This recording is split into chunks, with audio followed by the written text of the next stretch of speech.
olyan volt, én még nem csináltam dőlős. Szeretük volna, hogy a rózsák is benne legyenek, de wow, Ági benne lesz, csak te nem vagy benne.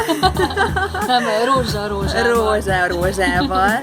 Hát én nagyon-nagyon örülök egyrészt, hogy mi egymásra találtunk, Ági, mert elindul egy közös projektünk, és nagyon szeretném, ha hasonló gondolkodású nők csatlakoznának, hogy mi ez, azt majd megkérnélek, hogy mondd el te, hisz te leszel a programnak a vezetője. Úgyhogy átadom a szót, és megkereslek, mert nem vagy benne a képben. Itt vagyok! Szia! Szia!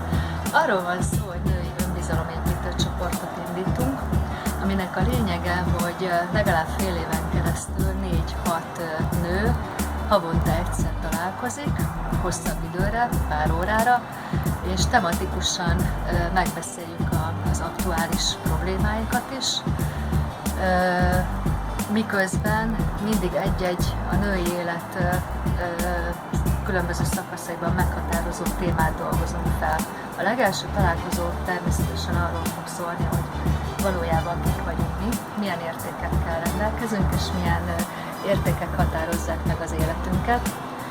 A következő találkozón pedig áttekintjük azokat a hitrendszereket, azokat a gyerekkorban mélyen belénk rögzült mintákat, mondatokat, gondolkodásmódot, ami a felnőtt életünkben is meghatározó számunkra, olyannyira, hogy sokszor ezek tartanak bent egy-egy olyan élethelyzetben, ami már igazából túlérett, amin már túl kellene lépnünk, de nem tudjuk elengedni, nem tudunk váltani.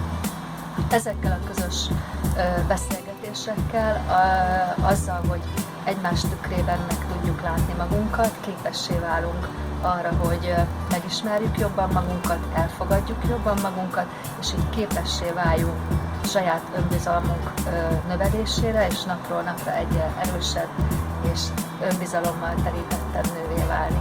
Úgyhogy várlak benneteket szeretettel!